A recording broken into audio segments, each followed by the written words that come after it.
capítulo 24, versículo 49. E eis que sobre vós envio a promessa do meu Deus, do meu Pai.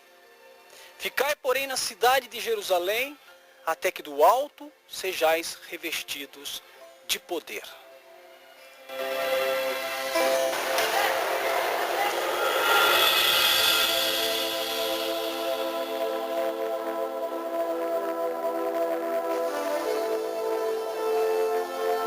Eu já trouxe essa palavra aqui, mas, novamente, venho trazer essa palavra de Lucas capítulo 24, versículo 49. E é um tema importante e necessário para os nossos dias. É o que realmente nós precisamos. É a ação poderosa, sólida e verdadeira do Espírito Santo. Então, trazendo essa palavra e meditando nela, eu começo a perguntar o porquê do fracasso. O porquê fracassamos muitas das vezes. Como pessoas, como profissionais. Mas o mais assustador, como igreja. Como igreja moderna. Como instituição cristã. Que descendeu de Cristo. Por que muitas vezes fracassamos? O que tem levado ao fracasso? O que tem levado as nossas vidas espirituais? A nossa vida muitas vezes cristã. E feito de nós, esses cristãos modernos, ao completo fracasso. Porque temos visto e vivido uma vida muitas das vezes fracassada. Eu não estou generalizando, mas é uma triste realidade.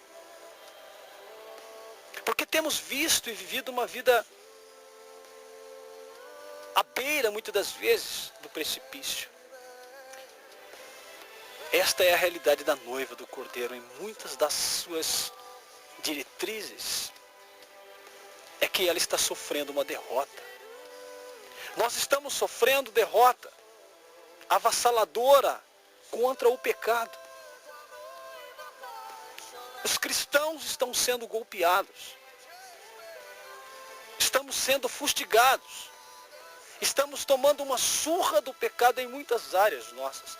E com raríssimas exceções. Eu quero dizer, existem exceções. São raras. Com raríssimas exceções você encontra um servo de Deus que tem obtido vitória contra o pecado. Mas uma maioria, infelizmente, caiu na pornografia. Uma maioria está na imoralidade, na desonestidade, na mentira, na falsidade, na lama, na lambança do pecado. A maioria está sendo derrotada na sua vida de oração. Como eu disse, em raríssimas exceções, em algumas igrejas você vê alguém que consegue triunfar sobre a oração. E que consegue ter uma vida plena e abundante e regular na oração. Então temos fracassado na vida devocional, no exercício da piedade. Temos fracassado na espiritualidade que vem da vida devocional para uma igreja que não ora. Onde encontramos uma cristandade que não consegue orar. Que não consegue ter regularidade na vida de oração. Você dificilmente vai encontrar quem ora 1 hora por dia. Todos os dias. Ou 2 ou 3 por dia. E todos os dias. E eu entendo que uma boa parte desses não tem responsabilidade quanto à vida devocional. Não aprendeu a importância da oração e por isso não faz. Mas eu entendo que uma outra grande parte que sabe da importância da oração, mas não consegue. Apesar de ter consciência, apesar de saber da sua obrigação, não consegue sair vitorioso, não consegue ter regularidade, tanto quanto aos dias, tanto quanto aos períodos de tempo estendido da oração. E o que temos visto? O fracasso total na oração. E também na aptidão da leitura bíblica. Pessoas que não cultivam o hábito da leitura diária e da leitura aprofundada. E as que cultivam não conseguem ter uma compreensão profunda do significado das palavras. É sempre o mesmo entendimento da mesma passagem. Meu Deus, é sempre a mesma revelação. O mesmo entendimento, muitas das vezes pobre, escasso e anêmico. E temos visto também a igreja sofrendo, a igreja perecendo no que diz respeito ao conhecimento bíblico. Então temos visto uma cristandade morta, uma cristandade analfabeta, uma cristandade que não tem conhecimento bíblico e teológico, nem literário. E mesmo a que tem, não tem capacidade de interpretar os textos. Pessoas que não sabem sequer uma pista do que Paulo está falando em Romanos. Pessoas que não sabem nem o porquê o livro de Hebreus está no cânon. E pessoas que não sabem nem o que é o cânon bíblico. Tem pessoas que não sabem o que significa a palavra cânon. Não tem qualquer entendimento. Então a cristandade está falhando no entendimento bíblico. Está falhando na compreensão bíblica, está falhando na vida devocional, está falhando na santificação, na santidade e também na santificação, meu irmão. Porque se você se converte, então o que acontece? Inicia-se o processo de santificação. Depois que o processo de santificação iniciou, vem o estado de santidade. Logo a santidade torna-se um processo que vai se consumar lá na glorificação, quando formos arrebatados. Porém, quando ela se inicia, ela é um processo. É um processo que vem até nós e que nos leva à santidade. Então, meu amado, o nosso estado atual tem que ser a santidade. E o nosso processo até a glorificação da santificação. E a igreja tem falhado não só em viver a santidade, como em crescer em santificação. Ou seja, a cada ano que passa, teríamos que ter um padrão de santidade superior ao ano que se passou. Mas não é isso que nós estamos vendo. Estamos então vendo a derrota da cristandade. Estamos vendo que contra as resistências de Satanás, contra os poderes das trevas, nós não temos tido êxito. Paulo diz, escrevendo aos Efésios, nós não temos que lutar contra a carne ou sangue, mas contra os principados e potestades, as hostes espirituais da maldade nas regiões celestiais e os dominadores deste mundo. E nós então temos visto um fracasso contra as lutas espirituais. Temos visto os casamentos, lares, pessoas que estão vivendo crise e tormentos. E procuram inúmeras soluções, invariavelmente chegam à conclusão que a causa é espiritual. Então estamos sendo atormentados por espíritos malignos, hostes espirituais do mal, setas malignas. Então o que nós temos visto, meu irmão, não é uma cristandade que tem tido vida em abundância, mas uma cristandade que tem sobrevivido. Uma cristandade que não tem sentado à mesa e comido com o filho, mas uma cristandade que está comendo as migalhas que caem. Uma cristandade que não entendeu ainda que estar enxertado na oliveira verdadeira, mas é uma espécie de erva daninha, que ela não morre, mas também não há plenitude. Ela só vive das raízes, ela vive só do que é suficiente para viver e não para frutificar, não para crescer. E é isso que nós temos visto. Aleluia. Temos visto uma carnalidade desenfreada no meio cristão. Uma carnalidade jamais vista. Não só uma carnalidade no que diz respeito a uma pessoa vulgar, a uma pessoa imoral, uma pessoa depravada e corrupta. Temos visto piadas imorais no seio da igreja. Ah, meu Deus. Aleluias. Mentiras. Olhos cobiçosos, coração profano. Mente suja, lascívia. Temos visto isso. A carnalidade. Temos visto também a carnalidade no que diz respeito à naturalidade. Temos visto os cristãos naturais que não crê na ação soberana de Deus, não crê no sobrenatural, não crê em milagres, que crê apenas naquilo que dizem os jornais, que andam apenas pelo que os reitores dizem, por aquilo que os carnais ou os canais da comunicação dizem. Pessoas naturais, pessoas que não são sensíveis à ação de Deus, que não tomam decisões debaixo da voz de Deus, pessoas naturais, pagãos muitas das vezes dentro da igreja. Aleluia.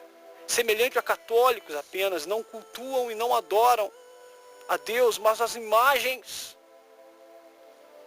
Estamos nos tornando assim também frios. Pessoas que nem o próprio traje ou linguajar mudaram. Pessoas naturais apenas escolheram uma nova doutrina, uma nova fé para professar, mas não foram transformadas. Não são espirituais, como a Bíblia diz em Paulo, escrevendo aos Coríntios, que o homem natural não compreende as coisas do Espírito, pois parecem loucura. A cristandade atual tem achado que as coisas bíblicas são uma loucura, que os milagres são loucuras. Tem andado na naturalidade, tem andado sem sequer ter uma experiência com Deus. Qual a última vez que você disse, Deus falou comigo hoje? Qual a última vez que você decidiu não fazer algo e Deus disse, faça? Temos visto uma geração natural, uma cristandade natural. Temos visto pessoas fracas, pessoas incrédulas, pessoas que não têm perspectivas futuras quanto à fé. Pessoas que leem versículos e não acreditam que aquilo vai acontecer. Pessoas que estão orando e no momento da oração, elas mesmas no seu íntimo dizem, eu não creio que isso que eu estou pedindo vai me ser dado. Eu não creio que Deus pode fazer isso. Pessoas que leem textos bíblicos e sequer reportam a sua leitura para os dias de hoje e dizem, isso foi escrito para aquela época. Então temos visto uma cristandade incrédula, uma cristandade que acaba de orar para solucionar o problema e em seguida vai ligar o telefone para prevenir que se aquela oração não der certo, meu Deus, a sua força carnal vai resolver. Pessoas que não acreditam no versículo que diz, tudo que pedirdes em meu nome, crendo, recebereis. Ou, se tiverdes fé como um grão de mostarda e disserdes a este monte, lança-te daqui para o mar. Pessoas que estão operando sem fé. Pessoas que dependem muito mais, são muito mais seguras das suas finanças, dos seus diplomas, da sua condição acadêmica. Pessoas que confiam muito mais na sua saúde, confiam muito mais na sua habilidade natural, do que confiam na graça, do que confiam na fé, do que confiam nas promessas de Deus. Temos visto um cristianismo descaracterizado, fracassado, humano, metódico, secular. Infelizmente, essa é a grande e triste realidade. E por volta de 80 pessoas que frequentam a igreja, já não tem mais perspectiva nenhuma. Sem expectativa, sem desejo de que algo ocorra. Pessoas que frequentam suas reuniões cumprindo a agenda, o protocolo, a grade da programação daquela igreja, mas não pessoas que entram esperançosas, que creem que do altar pode fluir rios de água viva, que chamas encandecem o altar, porque Cristo prometeu que o fogo nunca se apagaria no altar. Temos visto pessoas, por não serem atendidas naquilo que julgam serem necessário, naqueles pedidos que fazem, elas acabam perdendo a esperança. Pessoas perderam a esperança de se assemelhar a Elias, de se assemelhar a Paulo, de ser ousada como Esther. Pessoas que perderam o ânimo de falar, que a sombra de Pedro curava, já não falam mais. Oh Deus! Pessoas que perderam o ânimo de falar que Paulo e seus lenços curavam, que Estevão com a sua sabedoria confundiu os judeus dentro das sinagogas das alexandrinas. Pessoas que não sonham mais em serem homens de Deus, mulheres de Deus, a pagarem preços ousados, em dar a vida por Cristo, em serem mártires. Então estamos vendo uma igreja apática, anêmica, natural, incrédula e sem qualquer perspectiva. Estamos vivendo um desânimo generalizado, uma apatia generalizada. A nossa vida física, o nosso trabalho se tornou uma estagnação. A nossa vida conjugal se tornou um tédio. A nossa vida familiar, os réveillons, os natais, os aniversários têm sido uma coisa retrógrada, atrasada, entediante, uma coisa chata. O mundo está permeado disso.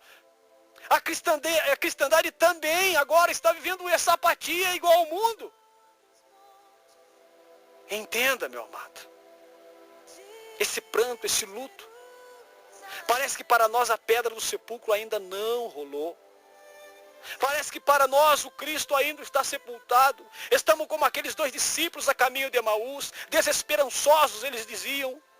Achávamos que era esse o homem que ia redimir Israel. Meu Deus, um homem que era profeta, poderoso em obras e em palavras, mas hoje já é o 3º dia desde que essas coisas aconteceram e ele está morto. Nós estamos vivendo assim, irmãos. Eu disse no início, não é generalizado, mas a parcela muito grande está assim hoje em dia e é visível. Qualquer crise financeira, um simples descontentamento conjugal já é motivo para o fim do mundo.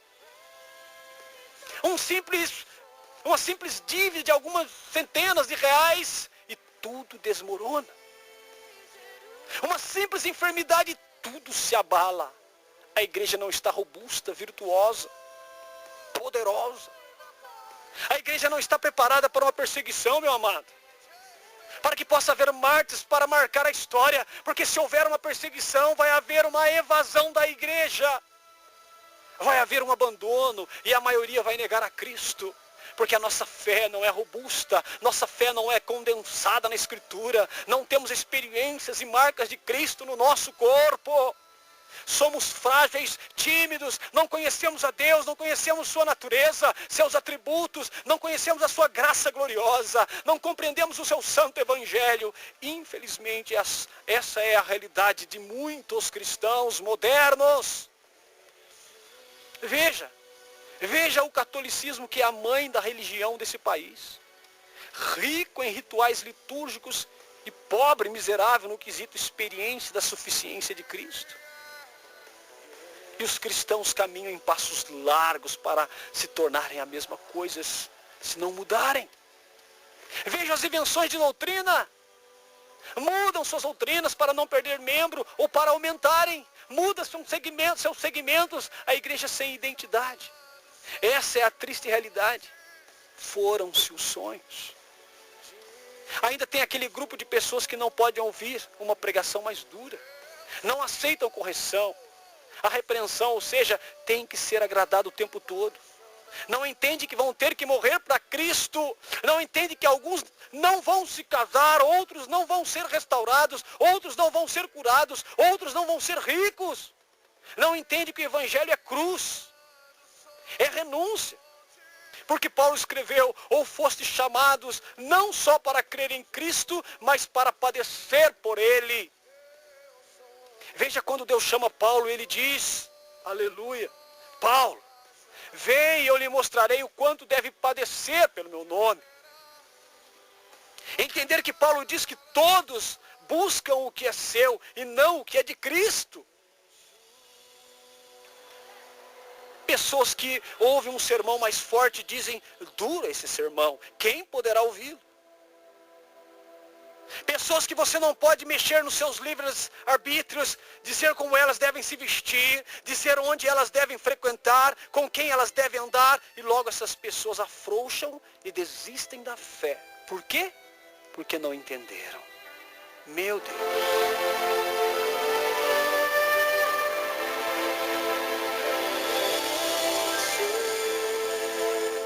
Então nós estamos andando num tempo de fracasso. Um declínio. Nós temos a mente de Cristo ou não temos? A mente de Cristo é uma mente sobre-humana, sobrenatural. Para entendermos que somos forasteiros, meus irmãos. Então surge uma pergunta. Qual a causa disso, Senhor?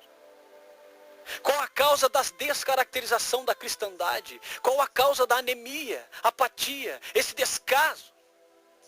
Estamos sentados numa tarde dessas, as nossas poltronas confortáveis, esperando que o anjo toque a trombeta e subiremos glorificados. Mas eu quero dizer uma coisa, isso não vai acontecer. A maioria, meu irmão, desculpa, a maioria vai ficar. Quando João vê a visão de Apocalipse e ele vê uma multidão de milhares e milhares que não podia se contar. A maior gama que estava no céu foi a que João viu. E ele pergunta, quem são esses, Senhor? Esses são os mártires que vieram da grande tribulação, que lavaram suas vestiduras no sangue do Cordeiro. Então, meu amado, você vai ter que sofrer o martírio da grande tribulação. As pragas da ira de Deus, a fúria do anticristo, o lagar do vinho do furor do Todo-Poderoso. A multidão que ele viu no céu não foi dos arrebatados, a multidão que ele viu no céu foi dos que ficaram. E o porquê disso? O porquê dessa anemia? Deus então está falando o que já sabemos, meu amado. O que eu preciso é viver o Evangelho. Porque o Evangelho não precisa ser reinventado. Veja o que o texto disse, se alguém vos anunciar um outro Evangelho, além do que está posto, seja anátema. Então o que nós concluímos? Isso é a falta, é a ignorância, é a rejeição do Espírito Santo. É a falta da ação sobre-humana. Veja, amado, quando dizemos derramar do Espírito, não dizemos o que se está vendo por aí. Esse pentecostalismo carismáticos, esse neopentecostalismo infértil e carnal, é tudo menos o Espírito Santo. Estamos dizendo do Espírito Santo quando ele atua e faz a diferença. Porque quando o Espírito está, porque quando a igreja está sem a ação do Espírito Santo, ela está sem a divindade. A divindade habita na coluna e firmeza, é o baluarte da verdade, que é a igreja. E quando uma igreja rejeita o Espírito Santo por causa da pecaminosidade, quando ela é fria por causa da ortodoxia, dos seus ensinamentos de heresias e a rejeição do fervor, o Espírito Santo não pode atuar, meu irmão. Então a divindade não rege essa congregação, não rege a vida desse cristão. Ela anda na carne, ela anda talvez até na razão, no natural, porque a divindade que vem através do Espírito Santo não tomou as rédeas daquela mente, daquele ministro ou daquela congregação. E nós precisamos que a divindade venha a atuar novamente, que a divindade seja as rédeas dos nossos olhos, dos nossos pensamentos, das nossas palavras, do nosso vestuário, das nossas ações, do nosso ministério. Se não for a divindade, o sobre-humano, o sobrenatural, nós continuaremos em derrota. Oh Deus! Jesus disse aos seus discípulos, eu vou morrer, eu vou ressuscitar, eu vou aos céus, ficar em Jerusalém até que do alto sejais revestidos do poder, até que o Espírito Santo venha. Jesus estava dizendo, não comecem a igreja, não vão evangelizar, não preguem a palavra até que sejais cheios do Espírito Santo. Até que sejais revestidos da divindade do sobre-humano. Até que ele venha e capacite-vos. E o que a Bíblia diz? Entre a crucificação no Calvário até Atos 2. Qual era o cenário desse tempo? Irmãos, eles estavam trancados, estavam acuados, estavam encolhidos, estavam amedrontados. Não podiam fazer nada. E talvez, irmãos, nós estamos assim. E por que eles estavam assim? Porque a glória de Deus não tinha descido sobre eles. Não tinha o sobre-humano, o divino. Uma igreja não pode caminhar, meu irmão, sem a força do Espírito Santo. Um cristão não pode caminhar triunfante sem o Espírito Santo. Não podemos nada com os nossos artifícios. Os nossos recursos para nada servem. O grande apóstolo Paulo, que era um PhD. O homem mais estupendo que viveu nessa terra. E o que ele disse? O meu ministério. Ele estava dizendo que era filho de Gamaliel. Eu discipulado aos seus pés, eu poliglota, eu erudito da época, o doutor da lei.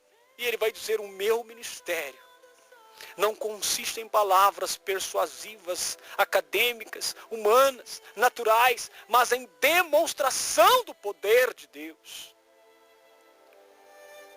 Ele diz: as minhas qualidades naturais, elas não podem ajudar a igreja de Atos. Elas não vão triunfar. Elas não triunfarão contra o pecado. Elas não vão destruir as cadeias de Satanás. Não vão romper os calabouços. Não vão me dar vitória salvífica. Ela é demonstração de poder. É quando o divino me acomete, se funde em mim, habita em mim. E aí eu mudo. Toda obra que é operada na carne não tem eficácia, não tem utilidade, não é verdadeira. Mas Rodolfo, há conversões lá, as pessoas estão indo, muita gente. Não são conversões genuínas. Porque só há uma conversão genuína se houver a ação do Espírito Santo. Mas o Espírito Santo, ele não age no meio do pecado. Se as pessoas têm ido, participado, pregado, feito obras cristãs, sem ação do Espírito Santo, meu irmão, só pode haver duas coisas. Primeira, a esterilidade, ou seja, é estéril. São infrutíferas. Mas tem 150 mil pessoas, mas não perseveram, não mudam. É só na empolgação. Ficam 2, 3 meses e vão embora. Porque é estéril. Não pode dar fruto se não houver a ação do Espírito Santo, entenda. E o Espírito Santo não compactua com os ensinamentos contrários à Bíblia.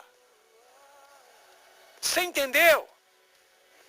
Como é que você prova se é de Deus? Se está de acordo com a Sagrada Escritura. Caso contrário, é estéril. Ou pode ser uma falsa doutrina, uma falsa conversão, uma falsa igreja, um falso movimento, um falso ministério que está operando no intelectualismo, na carne, que estão operando na força do braço, na religiosidade, que é o que tem muito. São religiosos, mas não são convertidos, porque não há céu aí. Porque o reino de Deus não foi implantado nesses ministérios. Não é pérola de grande valor que foi achada. Porque, meu amado, nós precisamos desse fogo. Meu irmão, a igreja de Atos jamais teria êxito sem o Espírito Santo. O livro de Atos dos Apóstolos deveriam chamar-se Atos do Espírito Santo. Eu vou te fazer uma pergunta. Quantas pessoas que já estiveram junto com você no seu movimento já foram embora? Você nem lembra o nome. Está aí na sua foto, olha na foto que você tirou no passado, quantas pessoas estavam com você e não estão mais. Ah, porque abandonaram a fé? Não, é porque são frutos estéreis, são árvores estéreis, são esterilizadas, não é fruto que fica para a vida eterna, entendeu? Pode ser que você fique por causa do intelectualismo. Você é intelectual, é na força do braço. E às vezes não é na força do braço. Às vezes é na religiosidade. Você se apega na religiosidade. Mas não tem fruto. Todas as pessoas que se aproximam de você, se não tornarem religiosas como você, meu irmão, se elas forem depender só do Espírito Santo, elas vão embora.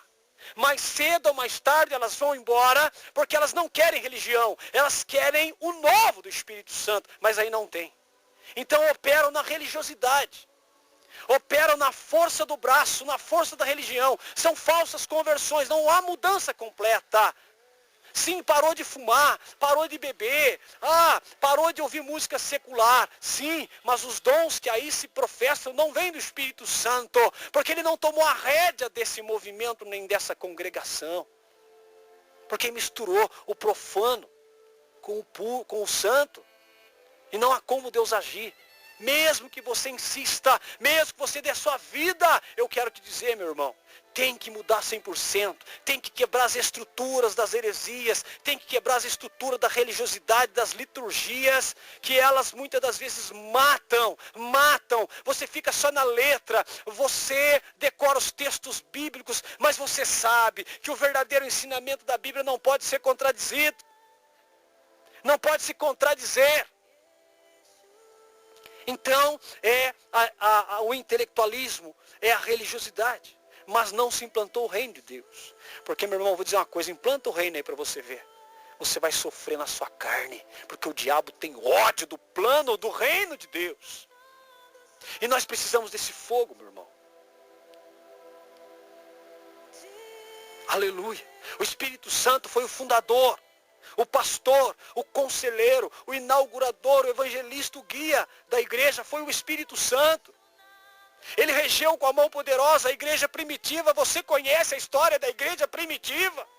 Não é isso que você está vendo na internet, não. Essa moleza, essa facilidade foram pessoas que foram cortadas ao meio, pessoas que foram martirizadas, pessoas que foram queimadas, pessoas que foram mortas aos poucos, decapitadas, cortavam seus membros. Vou te falar uma coisa que você vai assustar, meu irmão. Pessoas que eram penetradas com varas de ferro, de bambu, pelo ânus, por não negarem a Cristo. Pessoas que ficavam nus, ou nuas por serem cristãs, e eles eram violentadas com um pedaço de ferro, com um pedaço de bambu, e morriam aos poucos. Esta é a história que muitos não conhecem. O que vemos é uma religiosidade de pessoas com a auréola para a cabeça, dizendo foi isso, foi aquilo, foi uma bênção, mas não falam do sangue derramado. A igreja de Cristo foi fundada no sangue dos mártires. E quem regia, quem convencia, quem cativava esses corações era o Espírito Santo de Deus. E eu digo para você, meu irmão, não, a igreja de hoje não está preparada para isso. Se houver uma perseguição, muitos negarão a Cristo, porque não tem intimidade com o Espírito Santo. Aleluia. Foi o Espírito Santo que ceifou almas para Jesus. Porque diz, todos os dias, Deus acrescentava o número daqueles que haviam de se salvar, devido à operação miraculosa do Espírito Santo. O Espírito Santo fez, aleluia, o coxo de Formosa se levantar. O Espírito Santo fez Estevão humilhar o sinédrio inteiro no discurso de Atos 7. Leia lá Atos 7 inteiro. O Espírito Santo, aleluia, conduziu a história. Como eu faço para ter essa plenitude? Como eu deixo de ser seco? Oh, meu Deus!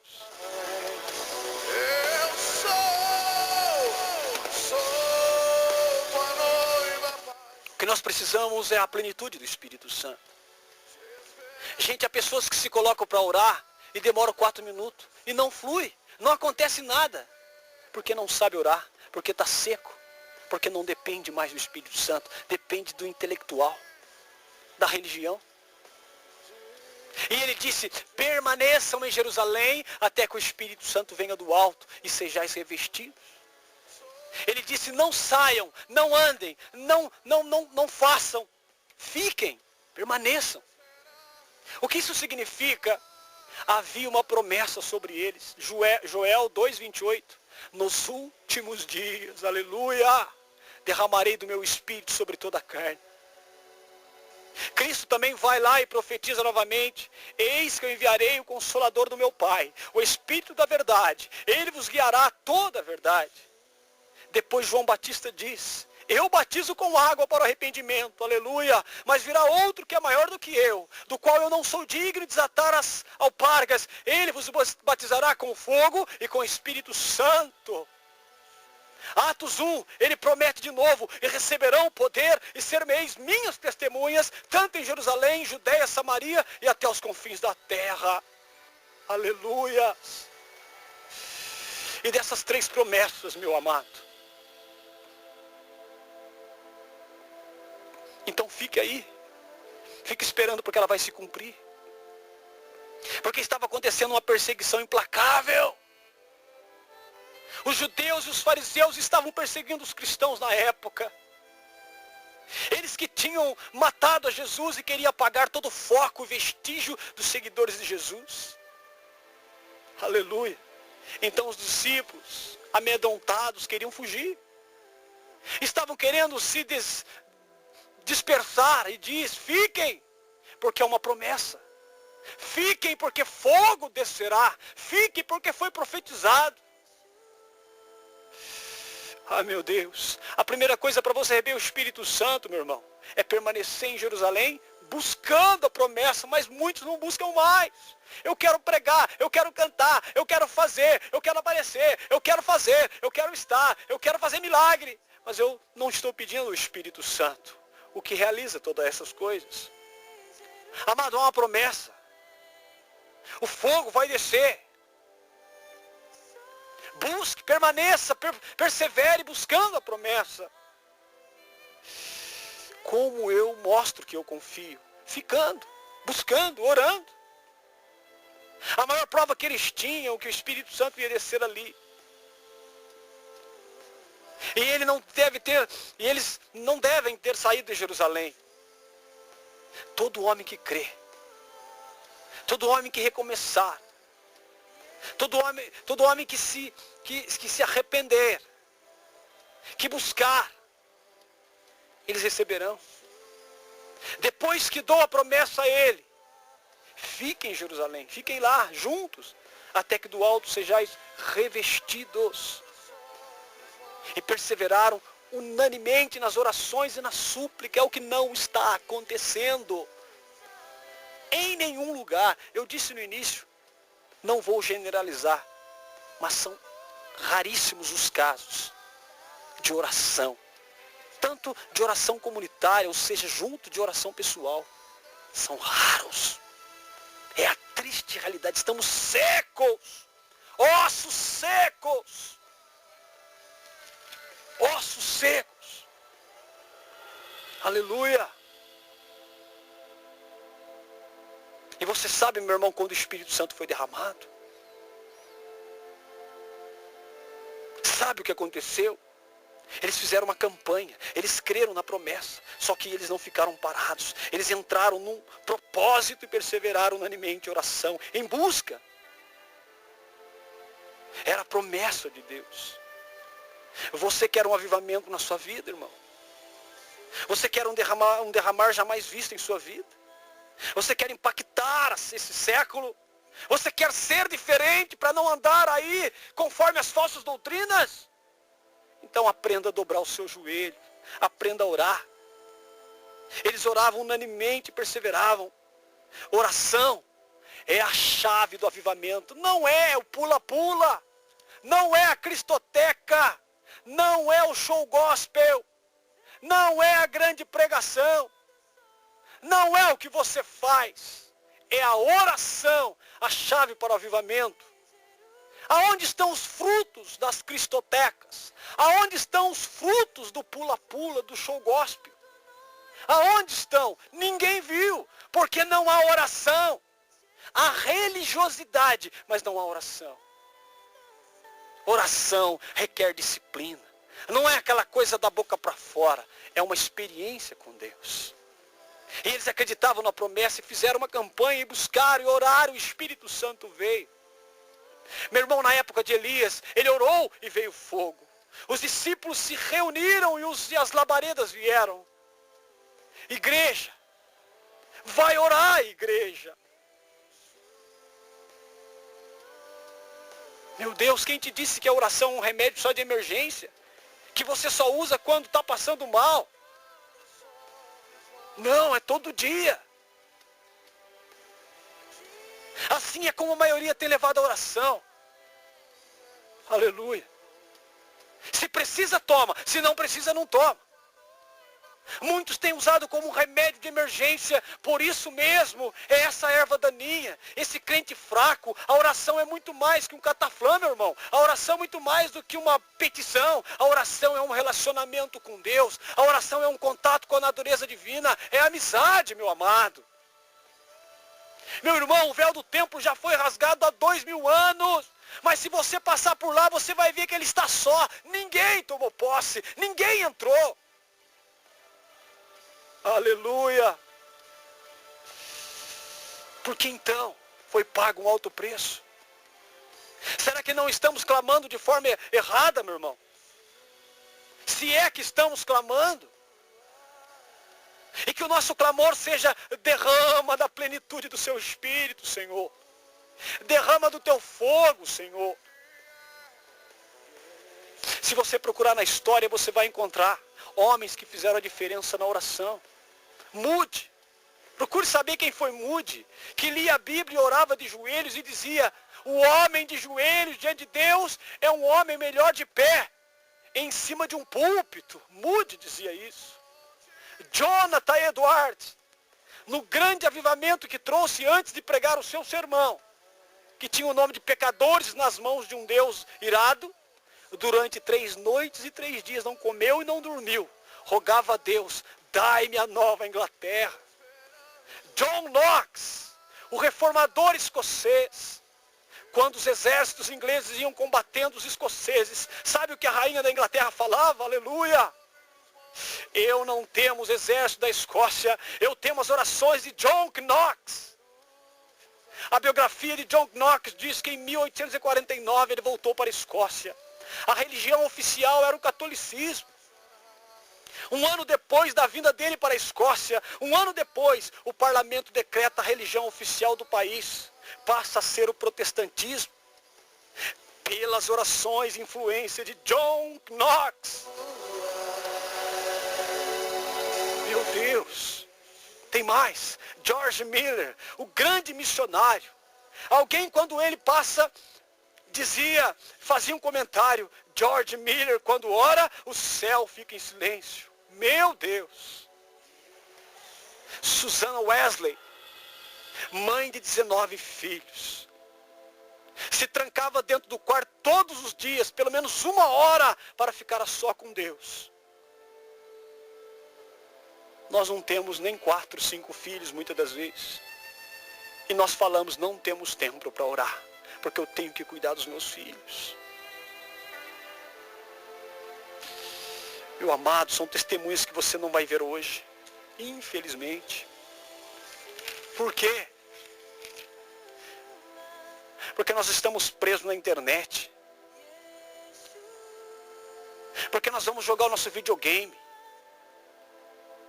Porque nós temos muito mais atrativo, entretenimento, e nós não temos tempo para orar. Meu amado, se você quer que Deus mova, mexa-se.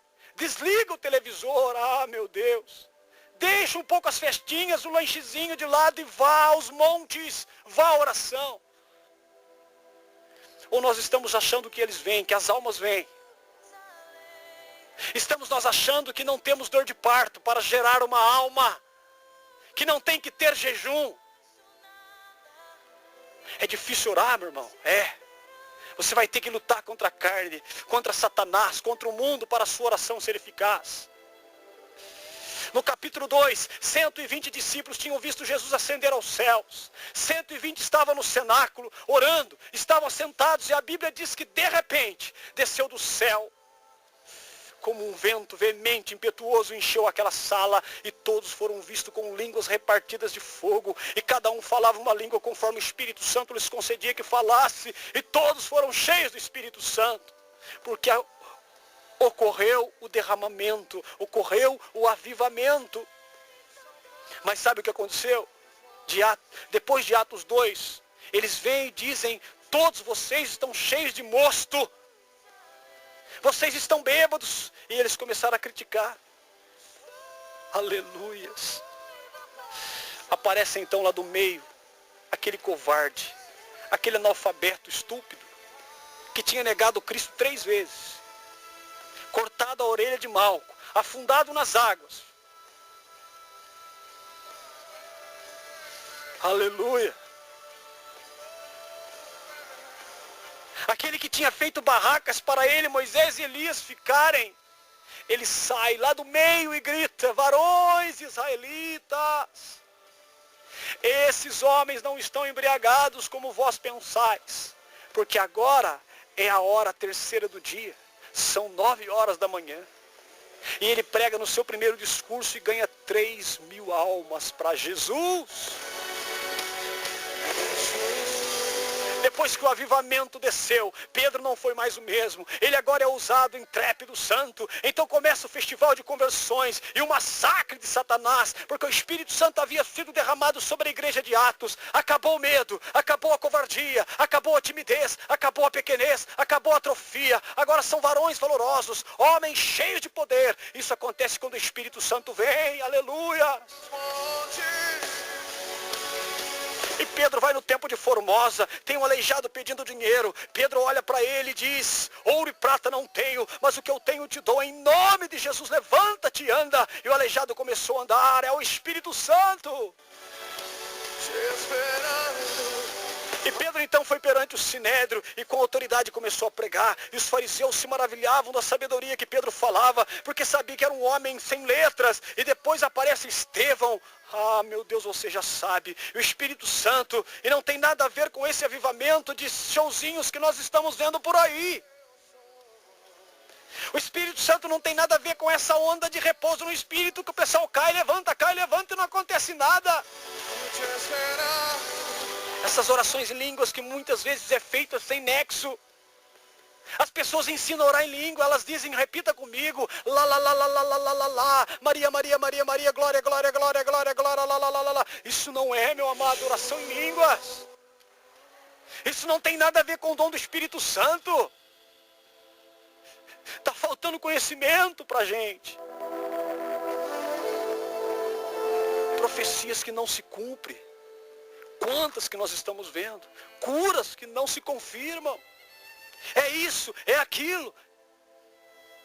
E nós dizemos, é o Espírito Santo.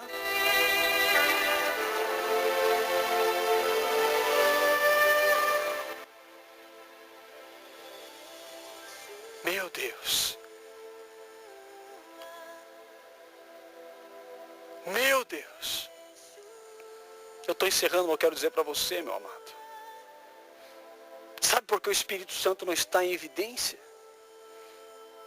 Porque tem um falso Espírito Santo regendo os cristãos, forjando avivamentos humanos. Do que adianta orar em línguas, repousar no Espírito e fazer um barulho, se quando retornamos para nossa casa, nada muda lá dentro de mim? Do que adianta revestimento de poder?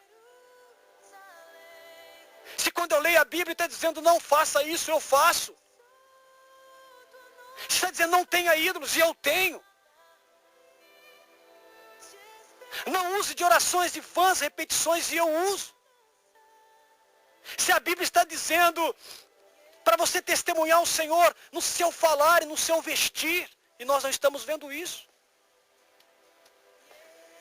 Se eu saio do templo e volto a ouvir as músicas do mundo, a falar gírias, a ter um namoro desregrado, a viver no adultério, e ninguém é conselheiro para a minha vida, ainda diz para mim, Deus abençoe, continua nessa vida de adultério, não tem problema, o importante é amar, o importante é ter fé. Que beber uma cerveja, uma caipirinha não tem problema, e se você fuma, você não está fazendo mal para ninguém, o importante é você pregar e orar para a cura. Então não está havendo o mover do Espírito Santo.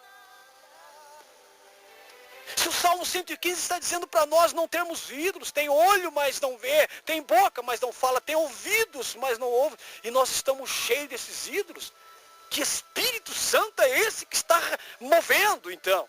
Então é melhor a gente não ter a Bíblia.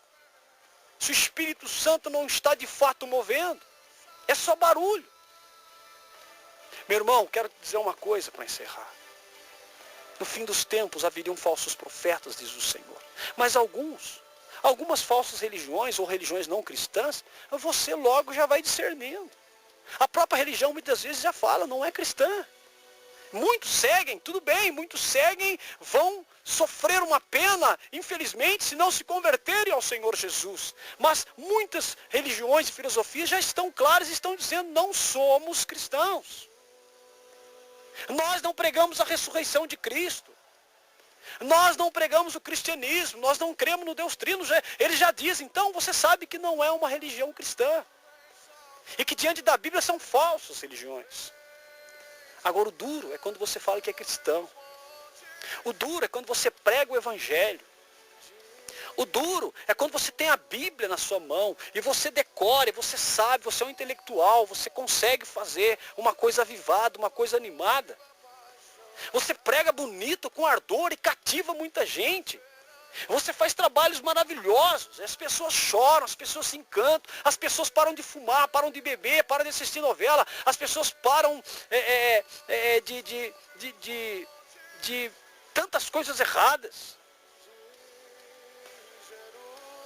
Mas quando chega no conteúdo bíblico, você distorce. A Bíblia diz, não tenhas, e você tem. A Bíblia diz, faça, e você não faz. E prega isso para as pessoas. E agrega um monte de documentos, de livros dos séculos passados, de autores do século passado, e diz, isso é verdadeiro e verídico, é artigo da nossa fé. E quantos estão assim, estéril? Quantos, grandes e pequenos? Que Espírito Santo é esse que está regendo? Porque revestimento de poder é outra coisa, meu irmão. É mudança radical de vida. Não é pela metade. É mudança radical de vida. Não é pela metade. Então, concluindo, estamos num tempo onde um dom tão necessário, porque nós estamos vendo a oração no dom das línguas em muitos lugares. Todo mundo, toda religião ora. Se gravam músicas cantando na oração em línguas. Profecias, curas. Curas sugestivas. Cura interior. Ensinam como você levar uma pessoa a um controle da mente, mas dizem que é cristianismo. E dizem, olha, fecha seus olhos, entra no seu interior. Veja o seu passado. Perdoa aquela pessoa. Jesus entra com você no quarto escuro da sua vida. E vão fazendo uma regressão mental nas pessoas. Isso quando não põe as mãos na cabeça da pessoa e joga a pessoa para o chão.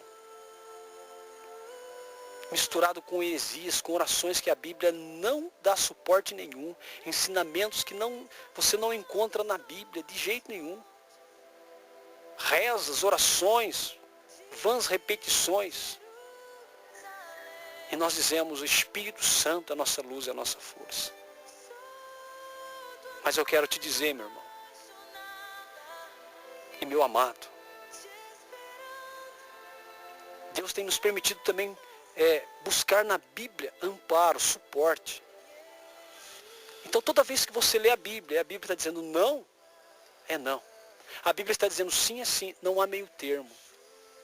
O que o diabo tem feito é entrada no meio termo. Não mais, porventura, você desse jeito não é errado. A Bíblia está dizendo não mais, isso que você está fazendo não está totalmente fora, então pode continuar que Deus aceita. Ou a Bíblia está dizendo sim, e de repente você entra, o diabo entra nesse meio termo. O meio termo é do diabo, meu irmão. A Bíblia diz se é sim, se é não. O meio termo não vem de Deus, mas o diabo tem entrado no meio termo e colocado os ensinamentos contrários à Sagrada Escritura. E eu posso dizer isso com firmeza. Há uma multidão defendendo com unhas e dentes, desprezando a solidez da Sagrada Escritura. O Espírito Santo não está no meio termo. O Espírito Santo, ele não está no meio termo. Então, todos nós, a partir de mim mesmo, somos convidados por Deus a buscar o dom do discernimento dos Espíritos. Lembra desses dons que estão ali na carta aos Coríntios? Discernimento dos Espíritos. De que Espíritos sois guiados? Que Espíritos sois guiados? Esse é o tempo, meu amado.